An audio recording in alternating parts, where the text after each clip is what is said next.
अच्छा, long term loan में तो बड़ा क्लियर है। करंट एसेट्स में अगर आप जो है वो जानने वालों को, पेरेंट सब्सिडरी को कोई उधार वगैरह दें तो उसके 6 डिस्क्लोजर हैं, जैसे पास पेपर क्वेश्चन 2 के अंदर और बाकी चीज़ों में आए। बाकी नीचे एक ऐसी है कि अगर लोन 10 लाख से ऊपर है और आपने इन लोगों को लोन या एडवांस पकड़ाया हुआ है, सप्लायर्स को नहीं, एम्प्लॉयज़ को नहीं, इन लोगों को अगर पकड़ाया हुआ है तो फिर इसके भी डिस्क्लोजर दे दें, कितना लोन दिया हुआ है, क्या सिक्योरिटी और वो है। ये कोई इतना टेस्ट होने का चांस नहीं है।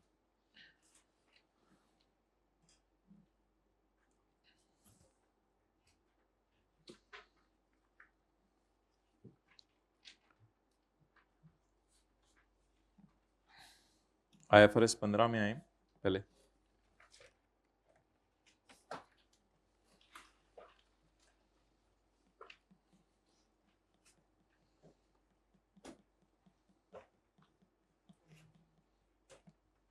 पीओ ओवर टाइम में नीचे आ जाए ज़रा।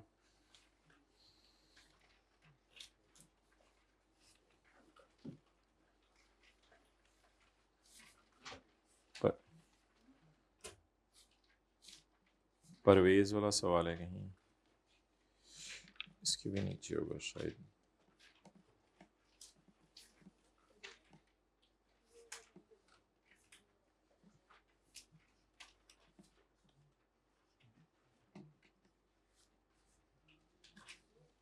पॉज कर दो पेज।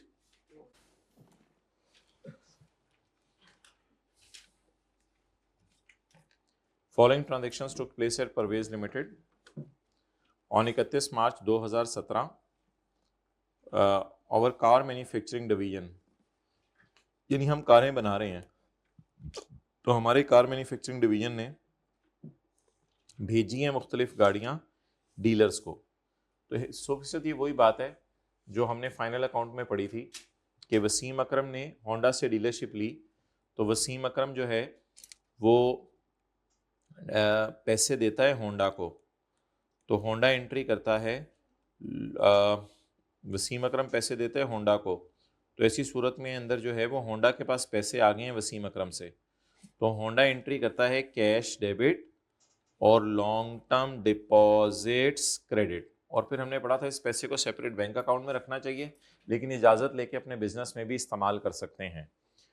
तो वही वाला सिनेरियो है, लेकिन अब बात होने लगी है होंडा के एंगल से नहीं, डीलर के एंगल से, कि डीलर ने इन गाड़ियों का रेवेन्यू कब बुक करना है।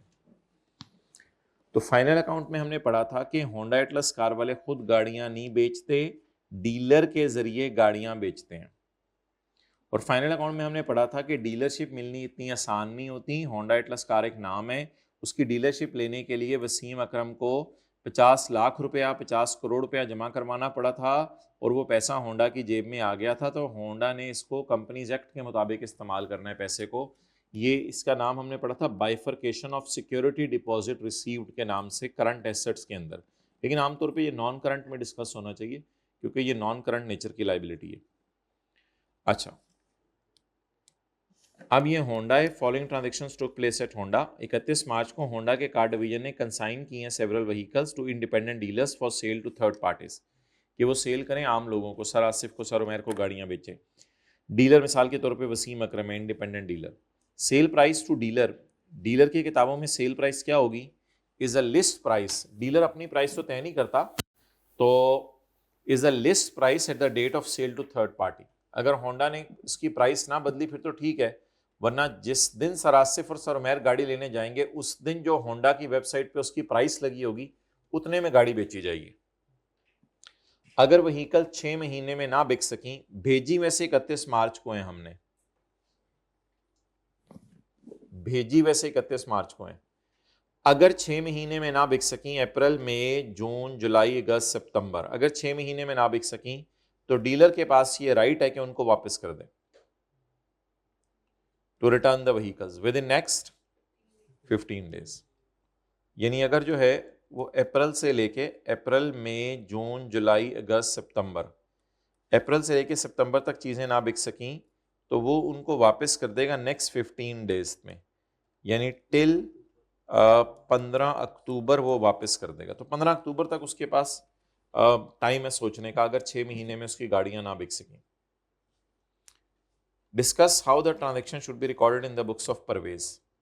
परवेज गाड़ियां भेजने पे क्या एंट्री करे 31 मार्च को, इसका ईयर एंड आ गया है, अभी भेजी हैं। बता दें ये डीलर की किताबों में सवाल नहीं है, माजरत, ये होंडा की किताबों में ही सवाल है। तो होंडा इसकी सेल कब बुक करे या पीएल इसकी सेल कब बुक करे? भाई ये सादा सी बात है, ये गाड़ियां वापस आ जानी है, तो 6 महीने तक हमें डाउट है कि ये गाड़ियां वापस आ सकती हैं। तो 6 महीने में जब जब वो कस्टमर को गाड़ी बेचता रहे, कस्टमर तो एक एक दो दो करके आते रहेंगे, तब तब होंडा सेल बुक करती रहे। और 6 महीने के एंड पर जो गाड़ियां बच गई स्टॉक में, वो फोन करके पूछ ले, वो अगले 15 दिन में उसने वापस भेज देनी है। और अगर वो फिर भी वापस ना भेज सके तो फिर आप उसको भी सेल में डाल लें। तो there is a contract for sale between Parvez and dealer, और कॉन्ट्रैक्ट की 5 शराइत उसने लिखी हुई है, छोटी छोटी करके आप लिख सकते हैं इस तरह। There is a 1 performance obligation, transfer of cars to dealer. As per the contract, transaction price would be the list price on the date of sale during the 6 months. Thereafter, अगरचे not specifically mentioned, जब 15 दिन गुजर जाएंगे, after the lapse of 15 days after 6 months, ये वो वाले 6 months के बाद 15 दिन जब गुजर जाएंगे, तो the list price applicable on 16th day would be the transaction price of unsold car. तो दो किस्म की गाड़ियां होगी ना, एक जो आप 6 महीने में बेचेंगे उनकी तो वही प्राइस होगी जितने की आपने बेची, और जो गाड़ियां आप नहीं बेच सके, अगर वो 15 दिन तक आप वापस नहीं करेंगे तो 16वें दिन जो उनकी वेबसाइट पे होंडा की प्राइस लगी होगी वही डीलर आपकी भी सेल प्राइस होगी। Since there is only one वादा, the question of allocation does not arise, ये लिख सकते हैं थ्योरी के सवालों में। PL will record revenue upon satisfaction of performance obligation will be satisfied once the dealer has sold any car to third party, ये main बात थी। Control transfer at a point in time होगा during the 6 month. Thereafter, if the dealer does not return the unsold cars within 15 days, the performance obligation would be considered as satisfied on 16 day, जैसे 16 अक्टूबर।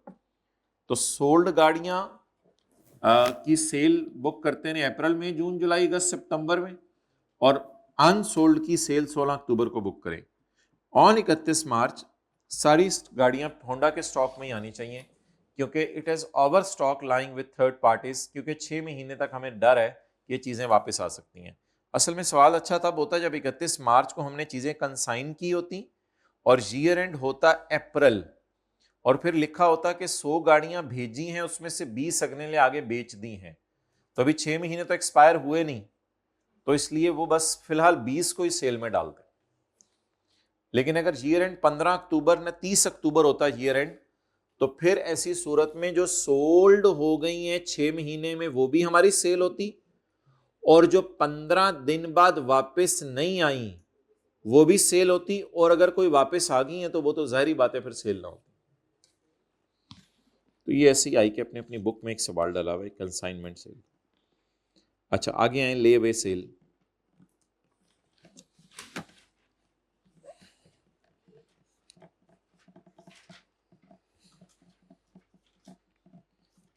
ये किधर है?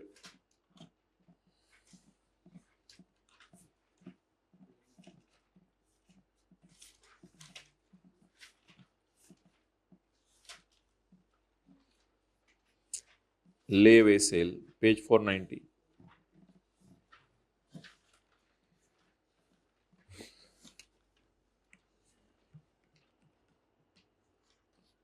Customer एक, इसमें distinct की revision इंशाल्लाह करेंगे हम अगली क्लास में। कस्टमर एक लो इनकम ग्रुप से ताल्लुक रखता है, कस्टमर थोड़ा गरीब है,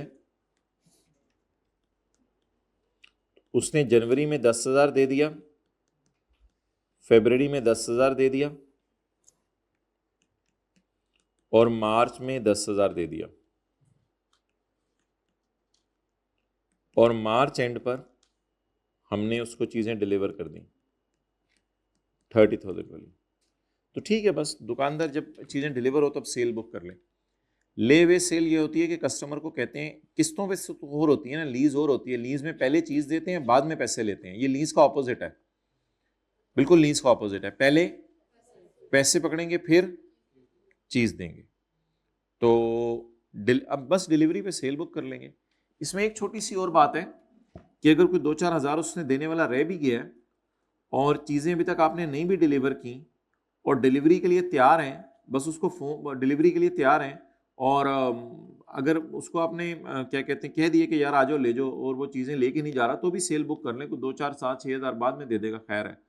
तो ये एक छोटा सा इसमें कॉन्सेप्ट है जो अजीब सा है कि डिलीवरी नहीं भी हुई तो सेल बुक कर लें, क्योंकि वो चीज़ें अगर तैयार पड़ी हैं तो फिर उसको उसकी तरफ से सुस्ती है, आपका तो कोई नहीं है। जिसको आप टेक्स्ट में नहीं पढ़ते थे मेड अवेलेबल टाइप, तो एक दफ़ा पूरा पढ़ लें, फिर इसका कुछ करते हैं, एग्जाम्पल बनाते हैं। रिटेलर्स रूटीनली ऑफर ले अवे सेल, ये आमतौर पर रिटेलर्स ही ऑफर करते हैं अपने मोहल्ले के गरीब लोगों को, to their low income group customers, where customers are allowed to set aside a specific item in shop. Customer item को साइड पे रखवा देते हैं and make payment in installment basis, और फिर इंस्टॉलमेंट्स में पेमेंट करता रहता है। Retailer retains custody of the goods until the customer pays the full amount, जब तक पूरे पैसे नहीं आ जाते ये चीज रिटेलर के पास पड़ी रहती है। Revenue from lay away sale when the goods are delivered against full payment, तो वही हो गया when the goods are delivered against the full payment, तो रेवेन्यू तो वही कंट्रोल ट्रांसफर होने पे रिकॉर्ड करें। हाउएवर वाली बात जरा अजीब है, इस वजह से ये पढ़ाया जाता है, वरना तो ये नॉर्मली था, इसमें क्या कॉन्सेप्ट था, कुछ भी नहीं। Cash debit contract liability credit, cash debit contract liability credit, cash debit contract liability credit, contract liability debit, revenue credit. However, if the seller has a historical experience that shows that most layaway sale will be alhamdulillah converted into sale, then it can recognize revenue when it receives a 90% deposit. फिर आपको अगर 90% पैसा आ जाए तो भी cell book कर लें, provided that goods are in hand. ये ना हो कि सामान ही ना पड़ा हो, चीजें आपके हाथ में हो, आइडेंटिफाइड हो कि ये इसके लिए हैं और रेडी फॉर डिलीवरी हो, तो चाहे 90% पैसा आने पे भी आप सेल बुक कर लें, कोई मसला नहीं, हालांकि चीजें डिलीवर नहीं हुई। These are in hand and ready for delivery.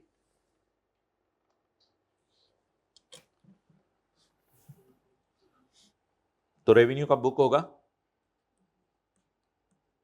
Revenue का बुक होगा 31 मार्च को, फिर 90% वाली बात तो अलग है। अब ये नोट कर लें बस, रेवेन्यू 31 मार्च को बुक हो जाएगा, सादा सी बात है। जनवरी में लो इनकम ग्रुप से पैसे आए, फरवरी में आए, फिर मार्च में आए।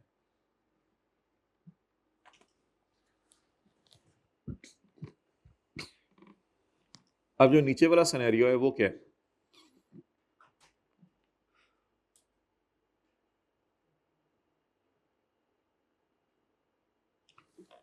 अच्छा एक कस्टमर से पास में हमारा एक्सपीरियंस चलता रहता है, अब उसे मैंने लाख रुपए की चीज बेची, 9 महीने तक 90,000 ले लिया, 90,000 मैंने ले लिया तो मैंने उसे फोन का यार आ जाओ चीज ले जाओ, रेडी आइडेंटिफाइड है, तस्वीर भेज दी मैंने, ये देखो साइड पे रखी हुई है दुकान में। और ठीक है, अगर इस वक्त भी आपने रेवेन्यू बुक करना है तो कर लें, फिर डिलीवरी का वेट ना करें, अच्छा खासा पैसा आ गया तो उसमें फिर 9 महीने तक जो पैसे आए वो कैश डेबिट कॉन्ट्रैक्ट लायबिलिटी में चले जाएंगे, और 10वें महीने की भी किस्त नहीं आई तो 9वें महीने अगर आपको पता है कि चीज़ें तैयार हैं तो भी आप स्टैंडर्ड कहते हैं दिल चाहे सेल बुक कर लें। फिर आप ऐसा करें कि रेवेन्यू फुल बुक कर लें, कंट्रोल तो ट्रांसफर नहीं हुआ लेकिन अलग करके रख दिए made available, revenue full book कर लें, कॉन्ट्रैक्ट लायबिलिटी 90,000 से डेबिट कर दें और बाकी को डेटर में डाल दें, रिसीवेबल बुक कर लें। एजेंसी सेल तो हमने पढ़ ली हुई है, एजेंसी सेल में अगर हम एजेंट हैं तो हम पूरी इनकम बुक करेंगे या सिर्फ अपना हिस्सा कमीशन का, अपना हिस्सा कमीशन का, ये तो किसी और जगह किया था। एथिक्स में आ जाए,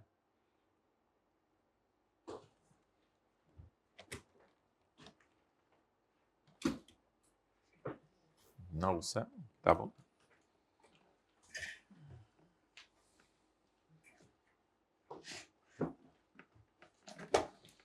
अच्छा जी,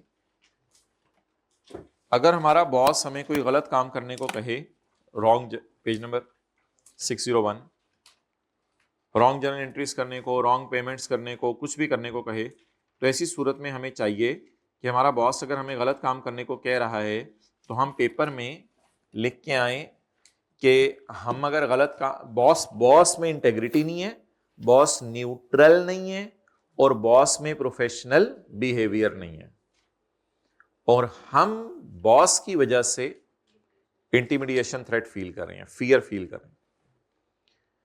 अगर इस पे कोई इंसेंटिव भी हमें दे दे तो फिर सेल्फ इंटरेस्ट थ्रेट भी लिख के आ सकते हैं। कि ये गलत काम करो तो मैं प्रमोशन कर दूंगा, ये कर दूंगा।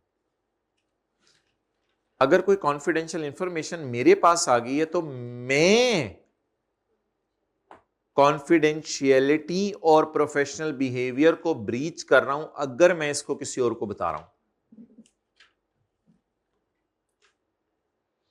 तो मैं कॉन्फिडेंशियलिटी और प्रोफेशनल बिहेवियर को ब्रीच कर रहा हूं, और मेरा सेल्फ इंटरेस्ट तो है ही, जाहिर बात है, कॉन्फिडेंशियल इंफॉर्मेशन मेरे पास ऐसी है जिससे मुझे फायदा होना है।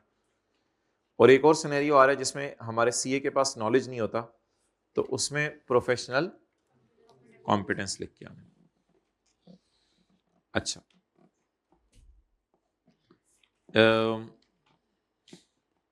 थ्रेट्स को अगर रिवाइज करें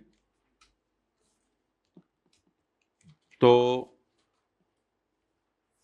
पेज नंबर 592 से ये शुरू हो रहे हैं थ्रेट्स। सेल्फ इंटरेस्ट थ्रेट है कि इंसेंटिव कंपनसेशन, बोनस मिलना है आपको, एम्प्लॉयमेंट सिक्योरिटी और commercial pressure from outside people other than employer. मिसाल के तौर पे गवर्नमेंट वगैरह आप पे प्रेशर डाल दे, यार आप ये काम करो, कोई आपका कस्टमर आप पे प्रेशर डाल दे, ऑर्गेनाइजेशन का कस्टमर, आप अकाउंटेंट इन बिजनेस हैं, आप किसी जगह पे सीएफओ के तौर पे नौकरी कर रहे हैं और कस्टमर आपको कह रहे हैं कि यार आपको मरी की सैर करा देंगे, आप हमें चीज़ें एक्स्ट्रा डिस्काउंट दिलवा दो, 2 नंबर एंट्रीज कर देना, ये तो commercial pressure from outside people other than employer. Employer तो आपको ये कहेगा ना, आपको बोनस दे देंगे, आपको नौकरी से नहीं निकालेंगे, इस वजह से आपसे गलत काम करवाएगा। लेकिन pressure outside other than employer भी हो सकता है, जो आपसे प्रेशर डाल के गलत काम करवाएं। आपके सप्लायर के आपको कह सकते हैं कि यार हम हल्की क्वालिटी की चीजें बेच रहे हैं, खैर है बस छोड़ो पर, अब पैसे इतने ही दे देना हमें पूरे। तो 2-3 और भी एग्जांपल्स हैं जो आईकैप ने अपनी किताब में लिखी हुई। हमें एम्प्लॉयर गिफ्ट दे दे, स्पेशल ट्रीटमेंट दे दे, लोन वगैरह दे दे हमें एम्प्लॉयर, या अपने जाती एसेट्स, गाड़ी वगैरह एम्प्लॉयर अपनी इस्तेमाल करने दे हमें, कॉर्पोरेट एसेट्स, ऑफिस के प्रिंटर वगैरह इस्तेमाल करने दे, तो ये भी सेल्फ इंटरेस्ट है। सेल्फ रिव्यू थ्रेट की एग्जांपल्स ये थी, अपना ही काम किया हुआ दोबारा रिव्यू करना कि इसमें गलती निकालो। एडवोकेसी थ्रेट जो है वो ये था कि अपनी ऑर्गेनाइजेशन को सपोर्ट करना, सपोर्ट करने की इजाजत है, अनड्यू सपोर्ट नहीं करना। फेमिलियरिटी थ्रेट की एग्जांपल्स हैं कि लॉन्ग एसोसिएशन किसी बिजनेस कॉन्टैक्ट की वजह से हो जाए तो उसको हम अनड्यू फेवर दे देते हैं, या अपने एम्प्लॉयर वगैरह से गिफ्ट वगैरह लेना, इससे भी फेमिलियरिटी थ्रेट अराइज हो जाते हैं। हाँ, अगर छोटा मोटा गिफ्ट है तो फिर खैर है। इंटिमिडिएशन थ्रेट ये है कि मेरे दिल में खौफ आ जाए कि मुझे बॉस निकाल देगा, बॉस की डोमिनेटिंग नेचर की वजह से, इस वजह से मेरे दिल में खौफ सा बैठा हुआ है। अब ये जो गिफ्ट का मिलना है ना, ये दोनों जगह लिखा हुआ है, सेल्फ इंटरेस्ट में भी लिखा हुआ है और फैमिली। तो लोगों का ये कहना है कि gift is generally self interest threat में डाला करें अगर आपको एम्प्लॉयर गिफ्ट दे रहा है, but if the relationship is very close, मिसाल के तौर पे ऑर्गेनाइजेशन में आपके अब्बू हैं, वही आपको गिफ्ट कर रहे हैं, और ऑन गोइंग, या कोई भी ऑर्गेनाइजेशन में आपसे पुराना रिलेशन चल रहा है और उस वजह से आपको गिफ्ट दे रहा है, तो फिर यहां पे क्लोज और ऑनगोइंग की वजह से लफ्ज किसका है? फेमिलियरिटी का। तो ये आप कहीं बात लिखें कि accepting gift is generally a self interest, but अगर जिससे गिफ्ट ले रहे हैं वो कंपनी में हो या कंपनी से बाहर हो, जो भी हो, उससे गिफ्ट ले रहे हैं, वो बड़ा क्लोज रिलेशन है या ऑन गोइंग है, गिफ्ट देता रहता है अक्सर, तो फिर फैमिली एरिटी की वजह से देता रहता है। यानी कुछ ऐसा लग रहा है वन ऑफ गिफ्ट जो है सेल्फ इंटरेस्ट होंगे, लेकिन अगर बार बार वो मिलते रहते हैं तो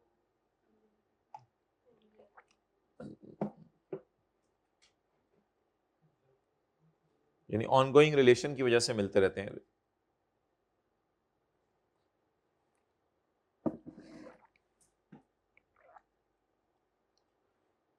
इसमें लॉयल कस्टमर, पुराने सप्लायर का लफ्ज भी आ सकते हैं, वहां से भी थोड़ा सा आइडिया हो जाएगा क्लोज और ऑनगोइंग है।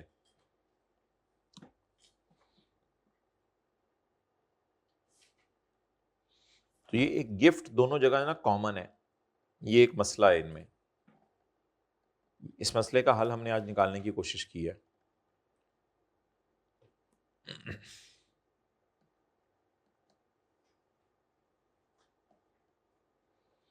नॉर्मली गिफ्ट को सेल्फ इंटरेस्ट में ही डाला करें।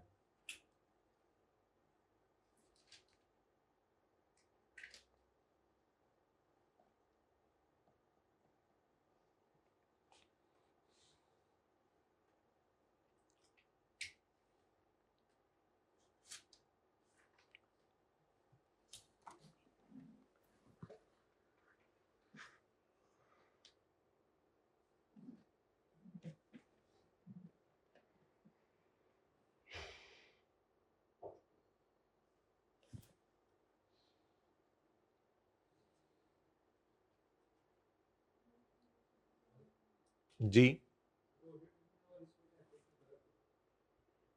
पता नहीं, ये तो ऑडिट वाले पढ़ने पड़ेंगे उधर। बस ये है कि वो ऑडिटर के लिए हैं जो एक्सटर्नल होगा मेरे ख्याल से, और इधर जो हैं वो अकाउंटेंट्स इन बिजनेस के लिए हैं जो इंटरनल ऑडिटर हैं या फिर जो CFOs हैं। बहरहाल अंग्रेज़ी तो मोर और लेस सेम ही होगी तकरीबन, लेकिन इधर बार बार अकाउंटेंट्स इन बिजनेस का लफ्ज़ यूज़ होता है, अकाउंटेंट, उधर ऑडिटर का लफ्ज़ यूज़ होता है।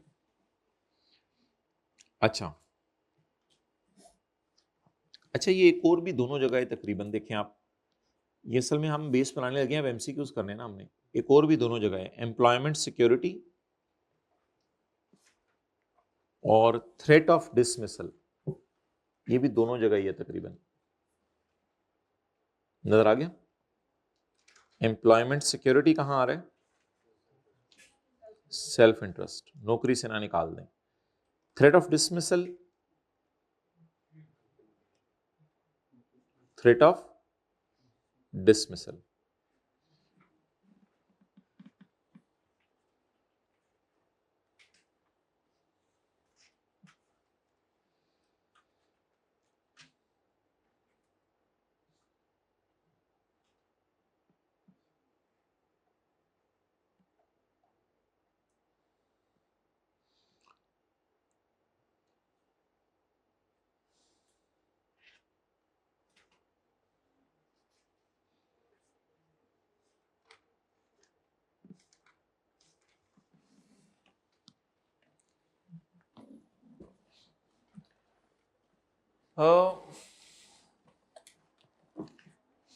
इसमें ना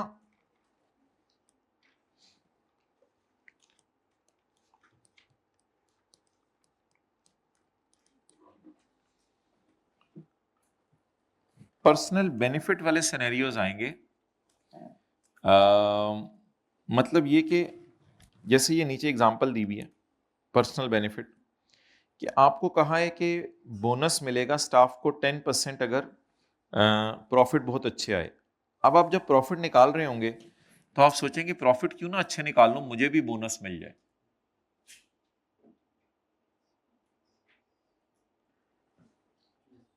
तो ये आपका पर्सनल बेनिफिट है, ये आपका पर्सनल बेनिफिट है एक तरह का। बहरहाल इसमें इस तरह को खास लिखने की जरूरत नहीं। एक ये जो फियर, एक ही दफा यार MCQ आया उसने स्यापा डाला हुआ, इसकी वजह से मैं ये कर रहा हूं। जरा सख्त अल्फाज है ना, बॉस की तरफ से प्रेशर है, फियर है आपके दिल में, तो उस सर नौकरी से निकलने को इंटिमिडिएशन में डाल दीजिएगा, वरना आम हालात में आप एम्प्लॉयमेंट सिक्योरिटी को डाल सकते हैं सेल्फ इंटरेस्ट थ्रेट में। चलें करते हैं MCQs, फिर शायद कुछ मसला हल हो जाए। करना शुरू करें। बहरहाल गिफ्ट वाला तो हमने क्लियरली अलग अलग कर दिया। वैसे ही गिफ्ट मिला तो आमतौर पे सेल्फ इंटरेस्ट में डाला करें, वरना गिफ्ट अगर किसी बहुत लॉन्ग टर्म रिलेशन और इसकी वजह से मिला है तो फिर उसको डाल दें फैमिली हेरिटी में। ओके,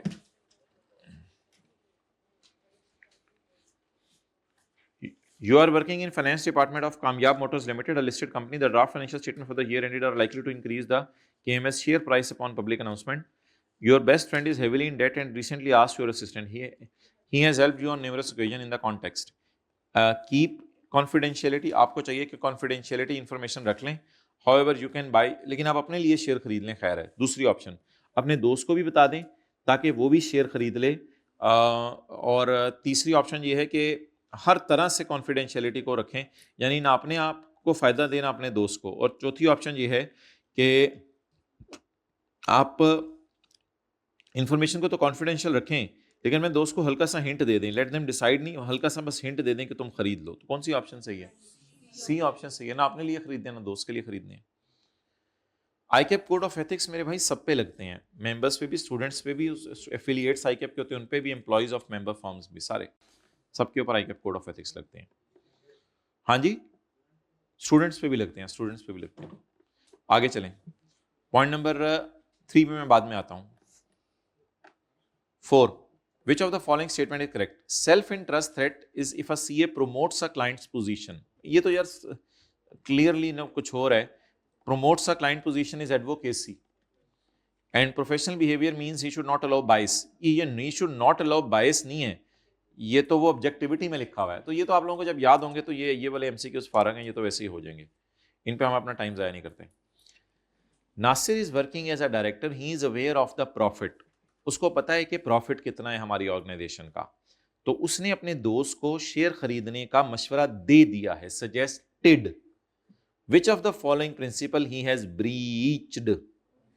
इसमें 2 लिख के आने होते हैं। नंबर 1 कॉन्फिडेंशियलिटी, अभी मैंने आपको समरी दिखाई है, नंबर 1 आपने कॉन्फिडेंशियलिटी लिखना होता है, और दूसरा आपने लिखना होता है कि आपने ब्रीच करके आपने जो है वो प्रोफेशनल बिहेवियर ब्रीच कर दिया है, क्योंकि आपने उसको ऐसी इंफॉर्मेशन दे दी है जिससे उसको फायदा होगा, और जब लोगों को यह पता चलेगा तो प्रोफेशन के नाम पर आंच आएगी।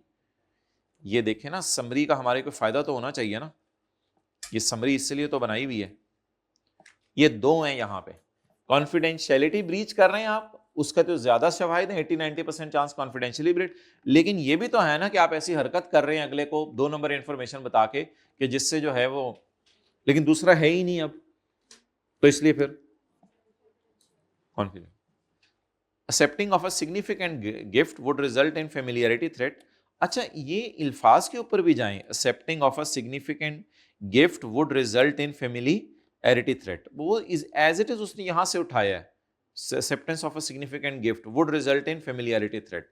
अब आप इधर ये ना कह के आ जाएं कि यार इसमें तो कोई ऐसी ग्रे लाइन है नहीं, ये इसको भी ले सकते हैं, कोई ऐसी मसले वाली बात नहीं है, तो इधर आप टिक करके आ सकते हैं ये वाला, नो प्रॉब्लम, ये तो सही है। Commercial pressure from outside the employing organisation would result in self, नहीं ये तो अभी पढ़ के आए ना, सेल्फ इंटरेस्ट थ्रेट है, ये बात तो गलत है। अगला पढ़ें,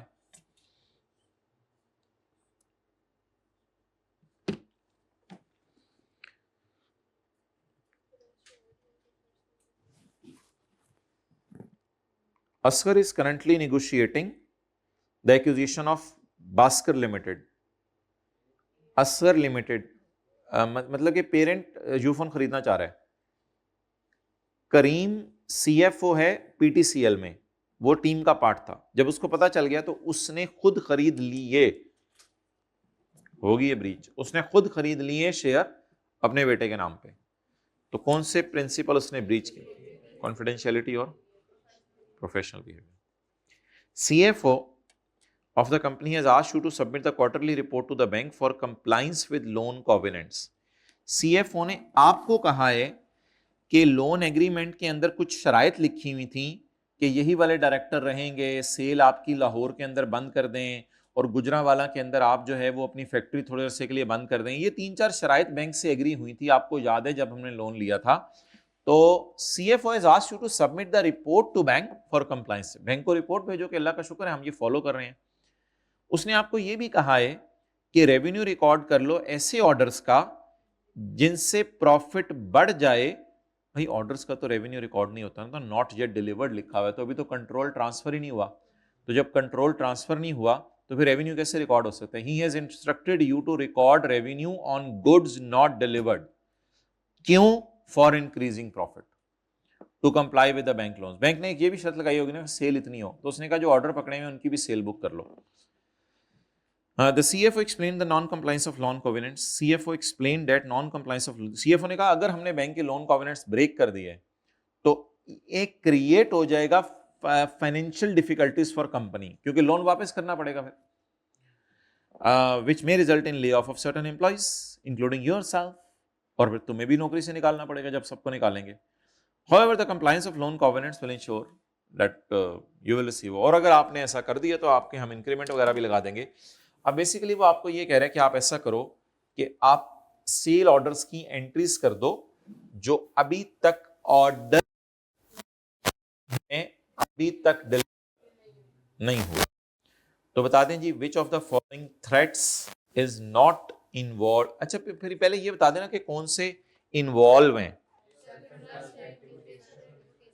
अब मुझे ये बता दें कौन कौन से थ्रेट इस सिचुएशन के अंदर जो है वो इन्वॉल्व हैं। अच्छा, आप को ये लग रहा है कि आप ऑर्गेनाइजेशन को एडवोकेट करने जा रहे हैं, कहीं सपोर्ट करने जा रहे हैं। एडवोकेसी थ्रेट हमने कहीं पढ़ा नहीं था आज तक पास्ट पेपर में, एमसीक्यू में पहली दफा टेस्ट हुआ है। एडवोकेसी थ्रेट कैसे? CFO has asked you to submit report to bank. The first time tested by ICAP in MCQs, not in main questions. So it is an example of advocacy threat.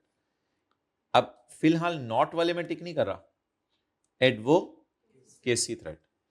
Next, अगली बात मुझे ये बताएं, दोबारा पढ़ें जरा। CFO has asked you to submit quarterly report to bank for compliance with. He also instructed you to record revenue on orders. अब मुझे आप ये बताएं कि और कौन सा थ्रेट यहां पे इन्वॉल्व हो रहा है, जल्दी से बताएं। Self interest threat. आपका सेल्फ इंटरेस्ट क्या है? आपकी जॉब स्टेक पे तो छोड़ें, अगर आप करते हैं तो आपको निकाल दिया जाता है, उसकी बात जो है वो नहीं मानते तो निकाल दिया जाता है, लोन वापस करना पड़ेगा। और अगर आप गलत काम कर देते हैं तो आपको, तो फिर ये कौन सा हो गया? Self interest. अब which of the following threats is not involved? वैसे इंटिमिडिएशन भी बाय डिफॉल्ट बनता ही है, इंटिमिडिएशन भी बाय डिफॉल्ट बनता ही है। तो क्या चीज? हाँ ठीक है। अब मुझे आप ये बताएं कि पीछे कौन सा बच गया? बॉस का खौफ तो हमारे दिल में है, सेल्फ रिव्यू। एडवोकेसी जरा पहली दफा आया है, इसको जरा हाईलाइट कर लें एमसीक्यू को। एडवोकेसी, एडवोकेसी इस वजह से करें। अच्छा, ये बॉस चाहे थ्रेटनिंग हो ना हो, इंटिमिडिएशन थ्रेट हमेशा ही है। ये जो लफ्ज है ना, किधर लिखा हुआ है? ही हैज इंस्ट्रक्टेड यू, ये कौन सा है? Including yourself, self interest. Asked you to submit the quarterly report to bank. Advocacy.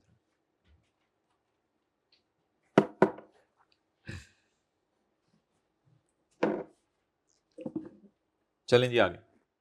अच्छा, आपने कोई ऐसा काम तो नहीं कि आपने कर लिया और बाद में आपको रिव्यू करने को कह रहा है? नहीं, ऐसी चीज तो नहीं है।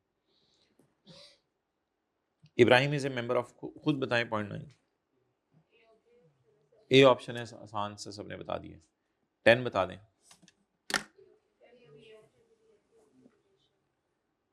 ए ऑप्शन, हाँ ठीक है।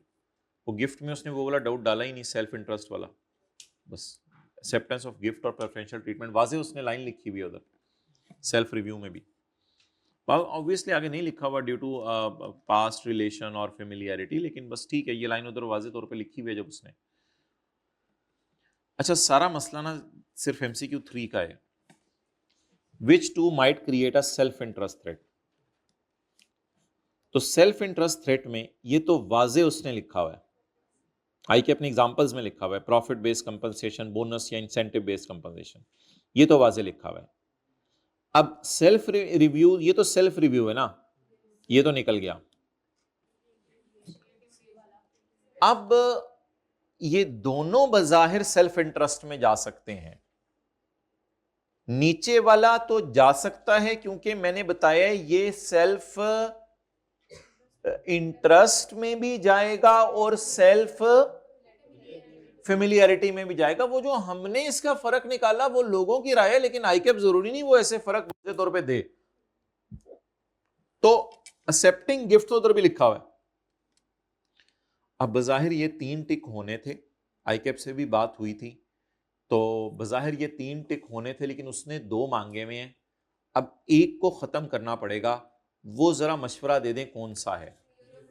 फियर ऑफ लूजिंग जॉब में एम्प्लॉयमेंट सिक्योरिटी का लफ्ज समय उसने यूज नहीं किया। फियर ऑफ लूजिंग जॉब में थ्रेट ऑफ डिसमिसल इसके ज्यादा करीब है, क्योंकि उधर लफ्ज लिखा हुआ है एम्प्लॉयमेंट सिक्योरिटी और इधर लिखा हुआ है थ्रेट ऑफ डिसमिसल।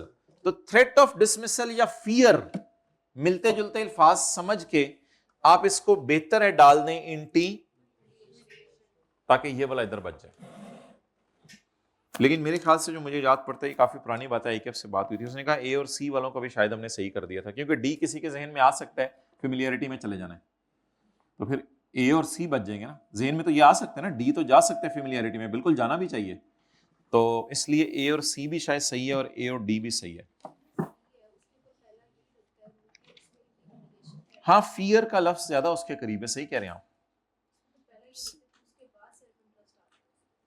नहीं, मतलब ये कि एम्प्लॉयमेंट सिक्योरिटी भी एक तरह की खींचतान के लोग कह ही सकते हैं ना। बहरहाल ठीक है, अगर उसने क्वेश्चन दे दिया होगा तो दे दिया होगा, बाकी तो चीजें आसान ही थी। अच्छा, 1 मिनट 1-2 मिनट पॉज करो भाई। ओके जी, हम क्लोज कर रहे हैं 5-10 मिनट में।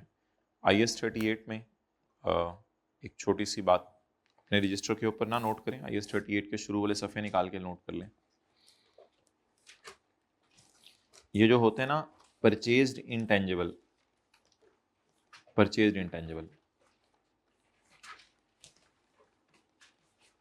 इसमें आप जो सेलिंग एडमिन एक्सपेंसेस होते हैं ना, उनको कैपिटलाइज नहीं करते, बल्कि इनको कहां डालते हैं, एक्सपेंस आउट।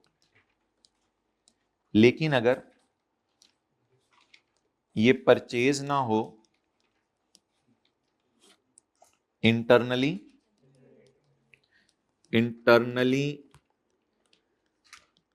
जनरेट हो, चाहे वो सॉफ्ट चाहे वो कोई भी इंटेंजिबल है, एनी इंटेंजिबल, इवन वेबसाइट, चाहे वो भी आप खुद बना रहे हैं, तो इसमें जो है ना सेलिंग और एडमिन, उसमें सवाल कह दे इफ डायरेक्टली, बात हुई भी आपसे, इफ डायरेक्टली एट्री, देन इसको ई वाला पता नहीं होता है, जिंदगी गुजर जानी है इसी में, देन कैपिटलाइज। वरना सवाल अगर साइलेंट हुआ तो फिर तो एक्सपेंस में ही डालिएगा, लेकिन अगर सवाल कह दे एडमिन सेलिंग डायरेक्टली एट्रीब्यूटेबल है, तो फिर इनको डाल दीजिएगा। इसका सवाल भी कर लेते हैं जी।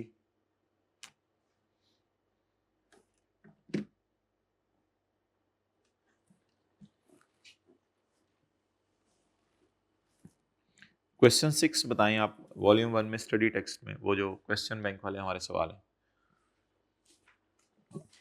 क्वेश्चन 6 का पेज नंबर।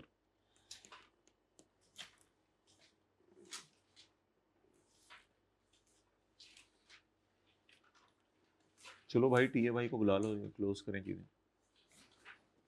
क्वेश्चन 6 का बताएं पेज नंबर। नहीं रहने दो, अभी ठहरो जरा, एक चीज और मेरे जहन में आ गई, वो आसान सी हो जानी है। पेज 294। अच्छा, अभी लिख रहे थे वो, ठीक है।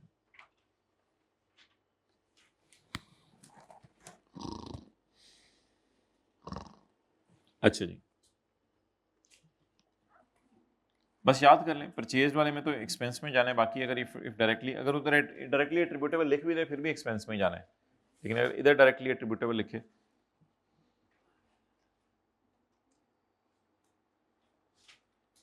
जी पेज नंबर कौन से क्वेश्चन 6 का? 294।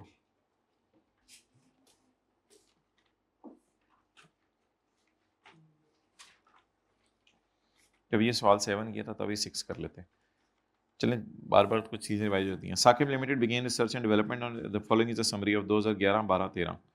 The cost listed were included evenly throughout each year. Evenly throughout year का मतलब ये है कि इनको आप 12 से डिवाइड कर सकते हैं, लेकिन इसका मतलब ये भी नहीं होता कि 12 से डिवाइड कर सकते हैं। एक मजे की बात ये भी होती है कि अगर डेवलपमेंट इस साल खत्म हो गई है तो फिर 12 से डिवाइड नहीं करेंगे, फिर ये 9 या 10 या 6 से डिवाइड करेंगे, जितना सा चली है, और शुरू वाले साल में भी 9 या 10 से डिवाइड करेंगे। Including the cost incurred in 2011 पर एडमिन कॉस्ट ऑफ 60,000 डेवलप हो रहा है भाई, इंटरनली जनरेट हो रहा है। Including the cost in 2011 admin cost of 60,000 that are not considered to be directly attributable to research and development process. And the first 2 months of the year were dedicated to research. Then development began on Yakam March, but all 6 criteria were only met on Yakam April. अब मुझे बताएं, ये जो 180 है, इसमें straight away आप 60 minus कर दें, क्योंकि ये तो नॉट एट्रीब्यूटेबल है, तो इसको तो थ्रो अवे करना पड़ेगा, यहां से इसको थ्रो अवे करके एक्सपेंसेस में डालना पड़ेगा। बाकी कितना बच गया? 120। अब ये 120 पूरे साल का है, कुछ नहीं उसने और लिखा हुआ, ये 120 पूरे साल का है। इसमें से जनवरी, फरवरी, मार्च पूरा यकम अप्रैल तक 3 महीने कहां डालेंगे? एक्सपेंस में। और बाकी इन और कैश क्रेडिट 180 से। अब बाकी 120 बच गए, 120 इंटू 3/12 और 120 इंटू,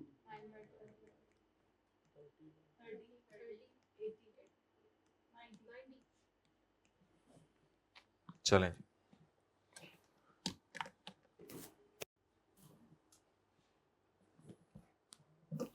60 को क्यों स्ट्रेट अवे थ्रो अवे कर दिया?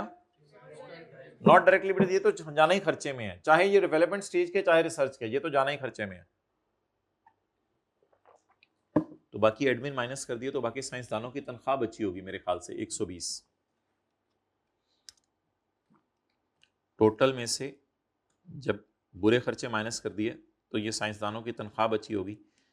साइंसदानों की तनख्वाह को जनवरी, फरवरी, मार्च में एक्सपेंस में डाल दिया और बाकी कैपिटलाइज कर दिया। इंक्लूडिंग द कॉस्ट इनकम 2012 और admin cost of 20 date are considered to be directly attributable. बस ठीक है, और प्रोजेक्ट भी कंप्लीट नहीं हुआ, तो इस साल की तो एंट्री फिर आराम से होगी ना। इंटेंजिबल डेबिट, ये तो वैसे भी अच्छी वाली डेवलपमेंट चल रही है, लेकिन अच्छी वाली डेवलपमेंट में भी अगर कह दे कि ये एडमिन एंड सेलिंग जो है डायरेक्टली एट्रीब्यूटेबल नहीं है, तो इनको भी थ्रो अवे करते। इनको थ्रो अवे क्यों नहीं किया? अच्छी वाली डेवलपमेंट चल रही है, या इसलिए थ्रो अवे नहीं किया कि डायरेक्टली एट्रीब्यूटेबल है? Directly include in the cost in 2013 training cost of 30 date are considered to be directly. Training अगर डायरेक्टली एट्रीब्यूटेबल है फिर नहीं, मैंने एडमिन सेलिंग को कहा है। ट्रेनिंग अगर डायरेक्टली एट्रीब्यूटेबल है फिर नहीं। इसको निकाले यहां से, एक्सपेंस में 30, इंटेंजिबल में 50 और कैश 80।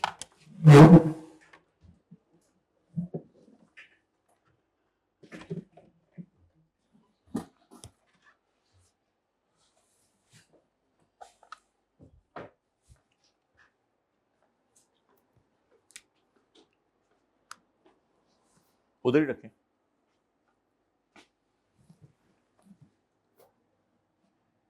ले आए इधर।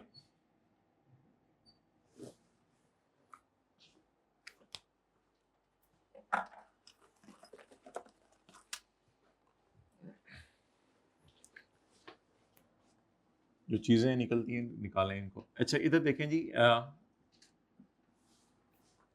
एक बात कर लेते हैं, पी और एस डिफरेंट मॉडल्स यूज कर रहे हो, कॉस्ट और revaluation. Working number 2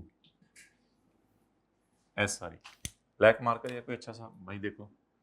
working 2.1 S R S subsidiary का रिवैल्यूएशन सरप्लस।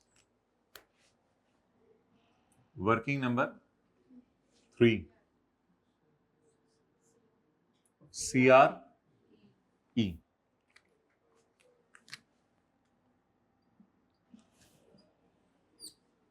और 3.1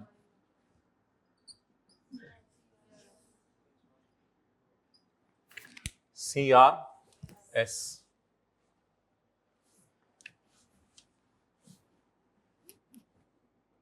और working number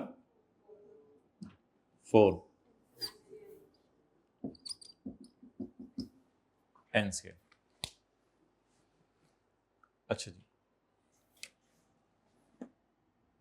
share capital, retained earning वगैरह, ठीक है। अच्छा मार्कर,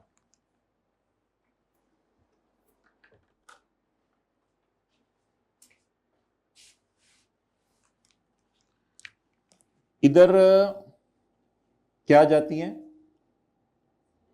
एसआरई में एसआरई ले जाएं और एसआरई में एसआरएस में एसआरएस ले जाएं, सीआरई में पीआरई ले जाएं,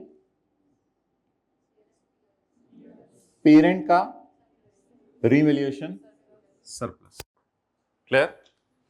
ओके, ये बैलेंस शीट से सब्सिडरी का आ गया, ये बैलेंस शीट से पेरेंट का आ गया। निकालें जी सवाल जो हमने किए में है, बस उन्हीं की एक छोटी सी रिवीजन करवानी है।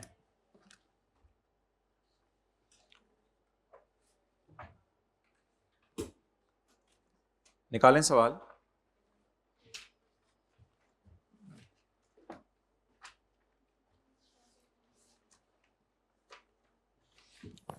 कंसोलिडेशन, इंटरेस्ट इनकम वगैरह जो चैप्टर कंसोलिडेशन वाले में रहेगी भी है। पेज नंबर किधर है कंसोलिडेशन? इधर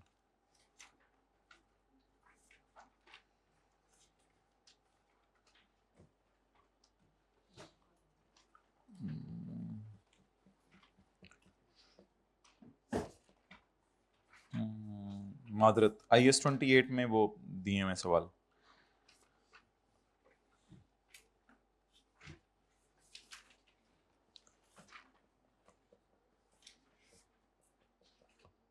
IS 28 जी, concept building question. My dear, हम स्टार्ट करते हैं उस क्वेश्चन से जो हमने क्लास में किया था, क्वेश्चन नंबर 12। अच्छा, और इसकी एक समरी भी इंशाल्लाह बनाएंगे हम। Page number 239। इसके साथ थोड़ी सी एफर्ट आपकी और लगेगी, एक सफ़ा और बस खोल के रख लें जिस पे ये सारी समरी दी हुई है।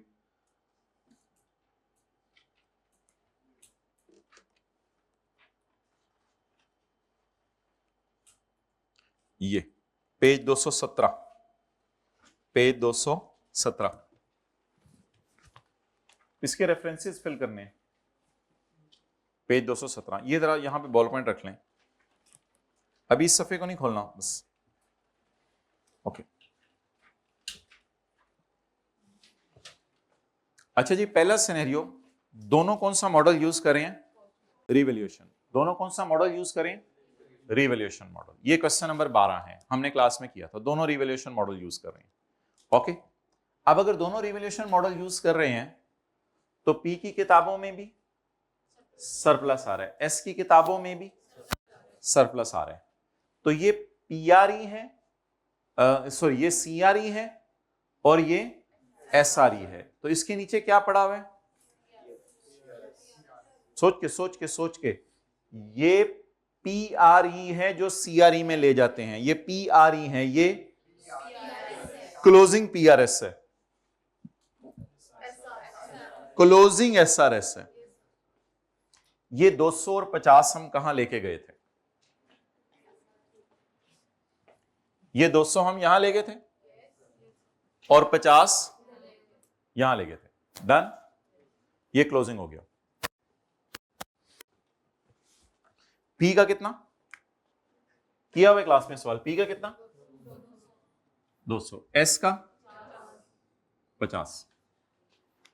अब मेरे ख्याल से ना ऐसे सवालों में कभी कभी वो कह देता होता है कि रिवैल्यूएशन सरप्लस कोई डाल दें जो एस रिकॉर्ड करना भूल गई हुई है, वो अलग बात है कि एक्विजिशन डेट पे एस कोई सरप्लस रिकॉर्ड करना भूल जाए, वो डलवा दे, वो अलग बात है।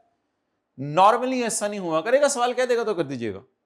नॉर्मली ये हुआ करेगा कि बस वो क्लोजिंग दे रहे, क्लोजिंग दे रहे और साथ क्या दे देगा? प्री, ताकि प्री को हम उठा के इधर ले। तो ये हमने किया था क्लास में। ये देखें, the revaluation surplus at acquisition date were 30 and 45। वो तो एसोसिएट के छोड़े, ये किसका है? सब सिडरी का। कितना? 30। ये कौन सा हो गया? प्री। इसको यहां पे ले जाए, आरएस प्री कितना? 30। और इस सवाल में आखिरी काम हमने क्या किया था? 20 को सीआरई एनसीआई में नहीं डाला था, 20 को कहां डाल दिया था? 20 को हमने डाल दिया था इधर, 20 को तोड़ के थोड़ा सा इधर। अब ये बात याद हो गई? एसेट क्यों नहीं हिट हुआ? पीपी क्यों नहीं हिट हुआ? क्योंकि ऑलरेडी दोनों रिवैल्यूएशन मॉडल यूज कर रहे हैं, इसलिए कुछ भी हिट नहीं हुआ। आप बता दें अगर दोनों रिवैल्यूएशन मॉडल यूज कर रहे होंगे तो क्या करना है? पी की किताबों में उसका क्लोजिंग सरप्लस पड़ा होगा और एस की किताबों में उसका पड़ा होगा। इसको शिफ्ट करके यहां ले जाना है प्री को, और जो बच गया वो बाद वालों ने मेहनत करके कमाया, तो वो तो थोड़ा सा फेंक दें सीआरएस में और थोड़ा सा फेंक दें एनसीआई में, और बैलेंस शीट के फेस पे फिर ये 3.1 का कैरी डाउन चला जाएगा, ये तो क्लोज हो जाता है। डन। तो ऐसे सवालों में क्या था कि पी और एस दोनों कौन सा मॉडल यूज कर रहे हैं? Revaluation model. तो नॉर्मली एक्विजिशन डेट पे नो जर्नल एंट्री रिक्वायर्ड, बस प्री आरएस को शो इन वर्किंग 1। बस इसको यहां से उठा के ले जाए, और ये कोई डब्बा याद नहीं करना, ये लॉजिक पे चीजें चल रही होंगी। ये क्लोजिंग है, ये प्री है, प्री को उठा के वहां ले जाए। डन। अच्छा, बैलेंस शीट डेट पे कुछ करने की जरूरत नहीं, क्योंकि ऑलरेडी सारे रिवैल्यूएशन मॉडल पे पड़े हुए हैं, वो सब सही कर रहे हैं। बैलेंस शीट डेट पे कोई एंट्री करने की जरूरत नहीं, नो जर्नल एंट्री। तो क्वेश्चन नंबर 12, पेज नंबर 239। चलें, अब ये चीजें फिर पता नहीं पेपर तक रिवाइज करने का टाइम मिले ना मिले। दोनों रिवैल्यूएशन मॉडल यूज कर रहे हैं, तो बोलें क्या करेंगे? क्लोजिंग उठा लेंगे दोनों का, और इसका प्री उठा के इधर ले जाएंगे, एंड हमें आता है इसको फेंकना होता है। डन। अब ये बेसिक थीम है, इसकी बुनियाद पे अब सारे अगले सवाल आपने मुझे खुद बताने हैं। 99% क्लास में जो हमने सवाल किए हैं वो किए हैं फर्स्ट वाले, इसको हजारों सवाल हैं। दोनों क्या यूज कर रहे हैं? Cost model. दोनों क्या यूज कर रहे हैं? Cost model. तो बस एक एंट्री हम किया करते थे एक्विजिशन डेट के ऊपर, एक्विजिशन डेट के ऊपर उसमें लिखा होता था, ये तो नहीं लिखा होता था दोनों कॉस्ट मॉडल यूज कर रहे हैं, लेकिन आपको पता है 90% सवाल जो हम करते थे उसमें रिवैल्यूएशन सरप्लस बैलेंस शीट में नजर ही नहीं आ रहा होता था। याद आ रहा है आपको? रिवैल्यूएशन सरप्लस बैलेंस शीट में, इसलिए दोनों कौन सा मॉडल यूज कर रहे होते थे? वो तो हजारों सवाल हैं कहीं हमने जो किए हैं, इसमें सिर्फ एक एंट्री करते थे एक्विजिशन डेट के ऊपर। क्या एंट्री करते थे? इसमें ये वाले अकाउंट नहीं खोलने होते थे क्योंकि रिवैल्यूएशन मॉडल नहीं यूज हो रहे, बैलेंस शीट में ये थे ही नहीं। तो हम एक एंट्री करते थे सादा सी, asset debit surplus in working 1 credit. ठीक है, और इसमें ईयर एंड के ऊपर आपने रीवैल्यू नहीं करना। अगर फेयर वैल्यू दे भी दे एस के ईयर एंड वाली, फिर भी नहीं करना। अब इसका रेफरेंस जब आपको करवाऊंगा तो आपको बात याद आएगी। इसका रेफरेंस का मैं सिर्फ सफा नंबर लिखवाऊंगा, आपको मैं ज्यादा डिस्टर्ब नहीं करना चाह रहा। आप लोगों ने सिर्फ कॉन्सेप्ट अप्लाई करना है जो मैंने आपको बताया है। तो बोलें पेरेंट कौन सा मॉडल यूज करे, इसलिए उसकी किताबों में पीआरएस नजर। सब्सिडरी कौन सा मॉडल यूज करी है? कॉस्ट, इसलिए उसकी किताबों में एसआरएस नजर नहीं आ रहा। अगर दोनों की किताबों में नजर नहीं आ रहा तो बजाहिर कौन सा मॉडल यूज कर रहे हैं ये लोग? Cost model. अब सिर्फ एक्विजिशन डेट के ऊपर गुडविल निकालने के लिए मेरी भी मजबूरी है, आपकी भी मजबूरी है कि एक एंट्री करनी होती है, और वो एंट्री कौन सी है? अच्छा जी, ये देखें जी, हमने एक सवाल किया था क्लास में जब हमने P&L के सवाल शुरू कर दिए थे। ये मत खोलें, पेज 75 पे सवाल। अच्छा, दोनों की किताबों में मुझे रिवैल्यूएशन सरप्लस नजर, इसलिए पीआरएस और एसआरएस की वर्किंग इस सवाल में हमने नहीं खोली थी, लेकिन on acquisition date the fair value in use अभी छोड़ें, फेयर वैल्यू एंड वो कैरिंग वैल्यू हो जितने, तो फेयर वैल्यू 100 है, कैरिंग वैल्यू 120, 20 रुपए की मिसाल के तौर पर एडजस्टमेंट है, तो ये 20 रुपए की एडजस्टमेंट हमने कर दी थी ऑन एक्विजिशन डेट, ये वाली एडजस्टमेंट हमने कर दी थी, asset debit surplus in working one credit. आगे उसने लिखा था the group follows the cost model for subsequent measurement of PP, ये लाइन मैंने छुड़वा दी थी। The group follows the, group से मुराद ये होता है, फिर ग्रुप से मुराद ये होता है, ये नहीं, ये तो जाती किताबों में जो मर्जी करती रहे, इसने भी अल्लाह का शुक्र है जाती किताबों में रिवैल्यूएशन मॉडल नहीं लगाया हुआ। The group follows the cost model for what, for subsequent measurement, group follow करे cost model for subsequent measurement, लेकिन दीवाने ने फेयर वैल्यू बिल्डिंग की ईयर एंड वाली भी दे दी थी। अब क्या करें इसको, सिर्फ एक्विजिशन डेट पे एस के एसेट्स को वेयर वैल्यू पे लेके जाएंगे या बैलेंस शीट डेट पे भी लेके जाएंगे, क्योंकि पेरेंट कौन सा मॉडल फॉलो कर रहे हैं, तो सिर्फ आर्जी तौर पे वर्किंग वन में थोड़ी देर के लिए मैंने सब्सिडरी का सरप्लस रिकॉर्ड किया था, और वो जो सब्सिडरी का सरप्लस रिकॉर्ड होता है ना वर्किंग वन वाला, वो तो वैसे ही कैंसिल करके बैलेंस शीट में नजर नहीं आता, वो तो गुडविल नजर आती है, वो तो एसआरएस वैसे ही कभी नजर नहीं आता। ये बात समझ आ गई? तो ये तो कई सवालों में हमने किया था, लेकिन अब रेफरेंस इस सवाल का लिख लेते हैं, क्योंकि इस सवाल में खतरनाक तरीके से उसने हमें ईयर एंड की फेयर वैल्यू भी दी हुई थी। तो अगर वो वाला सवाल आ रहे हैं, वो वाला सवाल आ रहे हैं, ओके, हाँ इसी सवाल में अगर ये बात ही ना लिखे ग्रुप फॉलोज कॉस्ट मॉडल, तो बाय डिफॉल्ट कॉस्ट मॉडल ये, क्योंकि पेरेंट की किताबों में कोई सरप्लस नजर नहीं आ रहा, तो फिर नहीं करेंगे, ईयर एंड पे नहीं करेंगे, फिर सिर्फ वर्किंग वन में करेंगे। जी बोलें, क्वेश्चन नंबर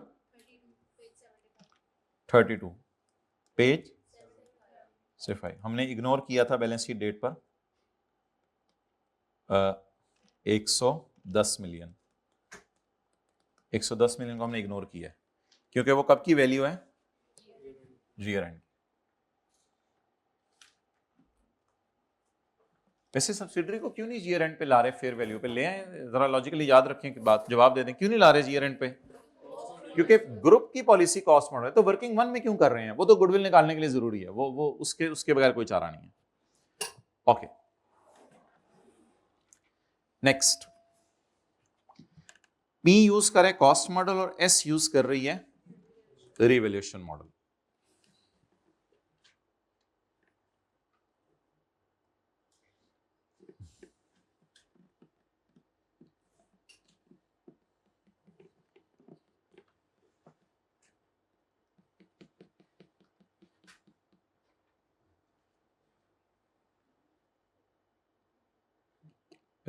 ये ना इधर ही कहीं थी एडजस्टमेंट, ये हो देखें जरा क्वेश्चन नंबर 8, आप मत खोलें, पेज 261 है IAS 28 का, देखें जरा क्वेश्चन नंबर 8, क्या फीलिंग आ रही है आपको, अभी तक पढ़ के क्या फीलिंग आ रही है? P is using, लेकिन इतना जरूरी नहीं है, कोई रिवैल्यूएशन लॉस भी उसके आ सकते हैं, अदर इंफॉर्मेशन वैसे बताएगी, जरूरी नहीं सरप्लस या लॉसेस भी तो आते हैं ना। बजाहिर अभी लग रहा है P is using and subsidiary is using, तो हमें इल्हाम तो नहीं होना था, तो हम लोगों ने पता है जब ये सवाल शुरू किया हमने पता है क्या किया था, हमने 150 को खोल के ले गए थे एसआरएस में 2.1, हमने ये एसआरएस में डाल दिया था। अब ये सवाल मुझे सॉल्व करवाएं, ये सवाल हमने किया हुआ सॉल्व पास पेपर का, एसआरएस में कितना जाना है 150, और ये भी खोल लें, खैर है वही मसला नहीं, ये भी खोल लीजिएगा 150, ये हमने खोल लिया था। चलते हैं आगे, अब जरा अदर इंफॉर्मेशन में देखते हैं क्या स्टोरी बता रहा है। EL follows the cost model whereas SL follows the revaluation model, तो अल्लाह का शुक्र है फिर ग्रुप का मॉडल भी कौन सा है, AL वाला चलेगा, फिर ग्रुप का AL वाला चलेगा। EL follows cost model, SL follows revaluation model, दोनों सब्सिक्वेंट मेजरमेंट के लिए, सब्सिक्वेंट मेजरमेंट से मतलब इनिशियल रिकॉग्निशन के बाद, तो सब्सिक्वेंटली ये कॉस्ट मॉडल यूज कर रहे हैं और ये रिवैल्यूएशन मॉडल यूज कर रहे हैं, दोनों अपने अपने मॉडल यूज कर रहे हैं।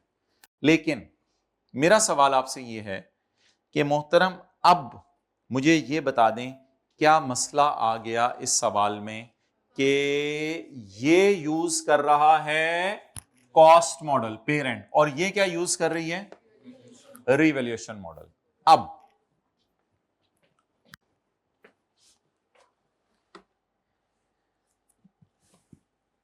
एक ना इस सवाल में एडजस्टमेंट भी थी। At acquisition date SRE and SRS were 105। Acquisition date वाले भी दिए हुए हैं एक्यू, तो ये प्री तो इधर चले गए कितने 105। और ये अल्लाह का शुक्र है आप मिस नहीं करेंगे, जब आप क्लोजिंग उठा लेंगे तो प्री भी आप उठाया करेंगे, ये आप मिस नहीं करेंगे। ठीक है जी, ये प्री आप इधर लेके चले गए। इधर कितना बच गया 45। अब उसने खुद ही बता दिया अगर SLB कॉस्ट मॉडल यूज कर रही होती तो ये 45 का सरप्लस भी उसकी किताबों में ना आ रहा होता जो अब आ रहा है। वो 45 उसने खुद ही दे दिया, वरना तो हमने बैलेंसिंग करके उड़ा देना था, क्योंकि हमने SRS अकाउंट को उड़ाना है, उड़ाना, शिफ्ट नहीं करना, उड़ाना है। हमने इस फर्क को फेंकना नहीं है। अब हम चाहते हैं SRS नामी चीज दुनिया में ना रहे। उसमें से थोड़ी सी तो ऑलरेडी उधर चली गई, पीछे बच कितना गया 45। अब बता दें सरप्लस रिकॉर्ड करने की एंट्री क्या होती है, एसेट डेबिट सरप्लस क्रेडिट, और सरप्लस हम डालेंगे एंट्री सरप्लस, और ये 45 आपको सॉल्यूशन में यहां जाके मिलेगा सब्सिडरी की सेपरेट फाइनेंशियल स्टेटमेंट्स में। आप एक्विजिशन डेट के बाद वाला जो सरप्लस रिकॉर्ड हुआ है उसे उल्टा रहे हैं। ये एक्विजिशन डेट तक का है, ये एक्विजिशन डेट के बाद वाला। तो ऐसा भी अल्लाह का शुक्र है एक सवाल मौजूद है। आप देखें धजियां बिखर गई और ये खाली का खाली रह गया अकाउंट, इसका कैरी डाउन कोई है ही नहीं, बिकॉज ग्रुप इज फॉलोइंग। तो एंड पे हम सोल्यूशन में फिर इसको काट देंगे कि ये अकाउंट तो हमारे किसी काम का ही नहीं था। तो ऊपर वाले दो सवाल तो बड़े आसान थे, दोनों कॉस्ट मॉडल या दोनों रिवैल्यूएशन मॉडल, लेकिन ये वाला भी बड़ा आसान है। इसमें कौन कौन, अच्छा चले तरतीब से चलें, इसमें कौन रिवैल्यूएशन मॉडल यूज करे और कौन नहीं कर रहा। तो ये कितना होगा जरा बैलेंस शीट में, ये कुछ ना कुछ होगा। इसमें से कुछ तो ऐसा होगा जो कि पुरानों ने कमा लिया होगा। फिर जाहिर बात है जब ये है तो पिछले सवाल में भी तो प्री था ना इसका, तो कुछ ना कुछ पुरानों ने कमा लिया होगा, उसको तो उधर फेंक दिया। इस अकाउंट में बच कितना गया, अब ये 45 इनको बांटेंगे अगर, तो फिर इसका कैरी डाउन यहां आएगा, और जब इसका कैरी डाउन यहां आएगा तो वो इधर आएगा PRS के नाम से, CRS के नाम से। वो फिर किसका सब, तो ग्रुप कौन सा मॉडल फॉलो कर रहा है, इसलिए उसने अजीब सी लाइन डाली क्या, अगर SL तो ये होता डन। लेकिन एक बात याद रखिएगा, एसोसिएट जो मर्जी करती रहे, एसोसिएट जो मर्जी करती रहे, एक दो दफा सवालों में आया है, एक दो पास्ट पेपर में ये आया था, एसोसिएट जो मर्जी करती रहे।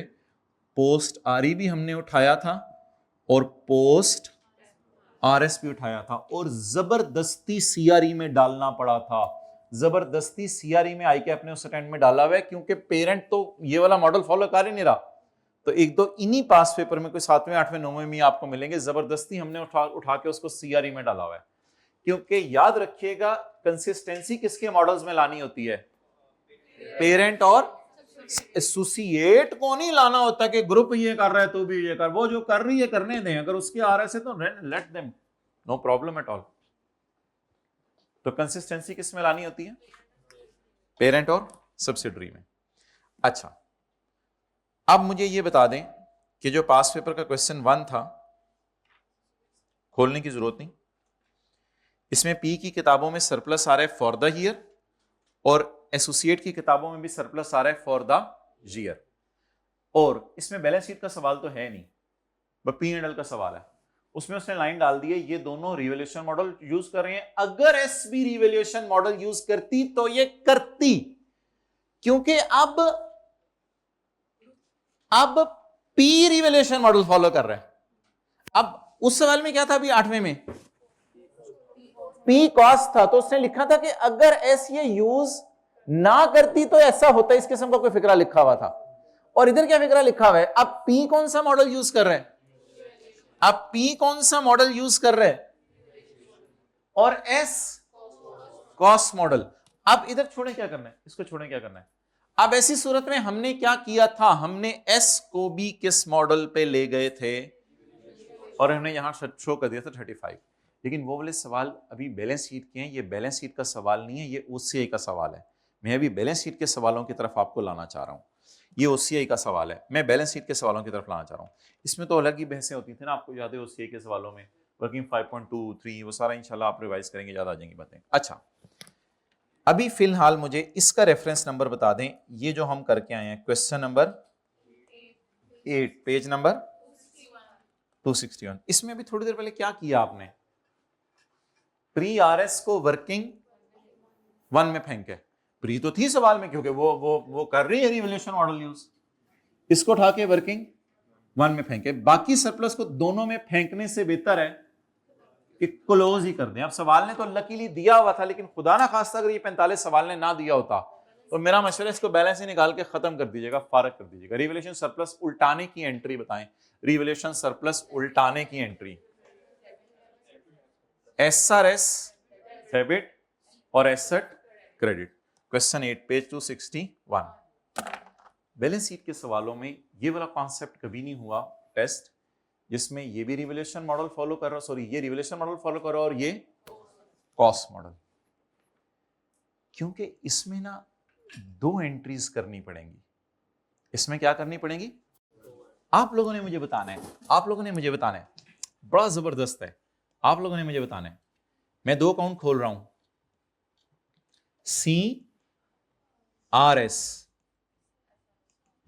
S R S, S R S और सी आर एस। अब मुझे बताएं कि इधर क्या आएगा, S R S balance sheet का क्लोजिंग, एक्सीलेंट, 0। वाई, अपनी सेपरेट किताबों में कौन सा मॉडल यूज करिए, this concept is never tested by balance sheet question but, and PRS नजर कुछ ना कुछ नजर आएगा। अब मुझे बता दें कि क्या क्या करना पड़ेगा जिसकी वजह से हमारी एंट्रीज जनरेट हों। क्या एक्विजिशन डेट पे क्या एंट्री करनी पड़ेगी, वो तो करनी ही करनी है, एक्विजिशन डेट पे तो करनी करनी है, एक्विजिशन डेट को तो नहीं छोड़ना कभी, एक्विजिशन डेट की एंट्री करनी है, वो हर हाल में करनी है, उसकी कोई एक्सेप्शन नहीं है। एक्विजिशन डेट की एंट्री बताएं, एसेट डेबिट, इस सरप्लस को नहीं छेड़ना, asset debit surplus in working 1 credit, S यहां से नहीं आएगा अब कुछ, यहां तो 0 पड़ा हुआ है, asset debit surplus in working 1। लेकिन अगर ईयर एंड 31 दिसंबर है और एक्विजिशन यकम अप्रैल को ही है, तो ये तो सरप्लस सिर्फ यकम अप्रैल का है, ये तो सरप्लस सिर्फ यकम अप्रैल का है। तो अगले 9 महीने में अगर कोई सरप्लस आए तो उसको उल्टाएं या कुछ और करें। मुझे लग रहा है 2 एंट्रीज करनी पड़ेंगी। पहली एंट्री वर्किंग 1 में फेंकनी पड़ेगी, asset debit surplus in working 1 credit, और अगली एंट्री फेंकनी पड़ेगी यहां पे एसेट डेबिट सरप्लस क्रेडिट, और फिर इसको उस सवाल में क्लोजिंग माइनस प्री जाता था, फेंकते थे। इधर भी ये पोस्ट ही है एक तरह का, क्लोजिंग माइनस प्री, ये पोस्ट ही है सारा, नेव वाला का, ये दोनों में जाके फेंक देंगे खुद ही।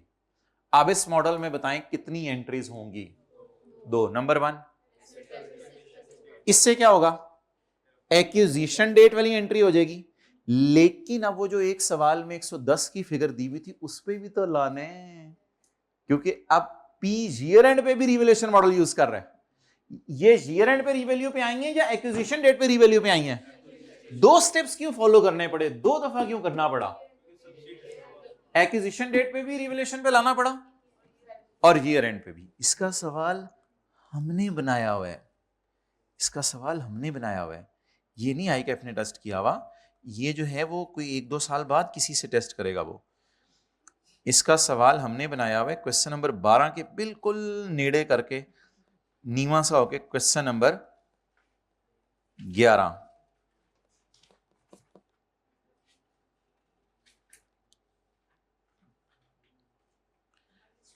क्वेश्चन नंबर 11 नहीं 13।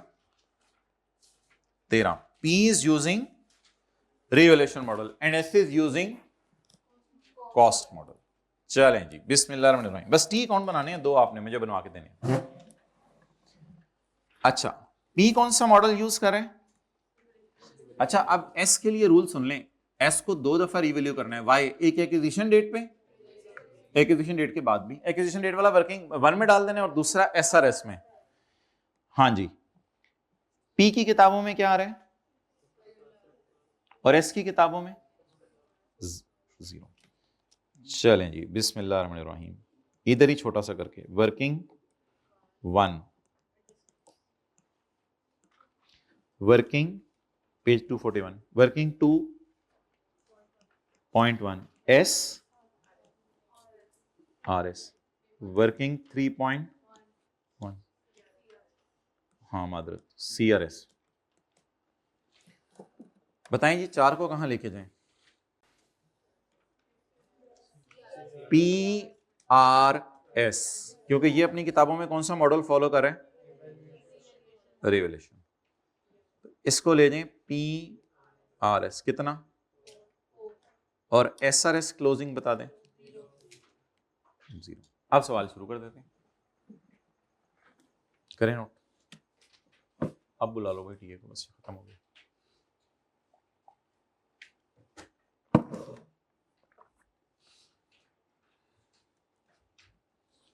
अच्छा,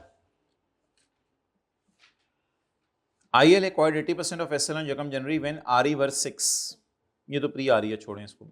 At the date of acquisition, SL had a land which had a fair value of 30 and a carrying value of 20। इसकी एंट्री बताएं।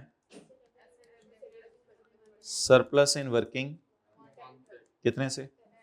10 से। कैरिंग वैल्यू 20 है, fair value. Revaluation surplus in working 1 कितना?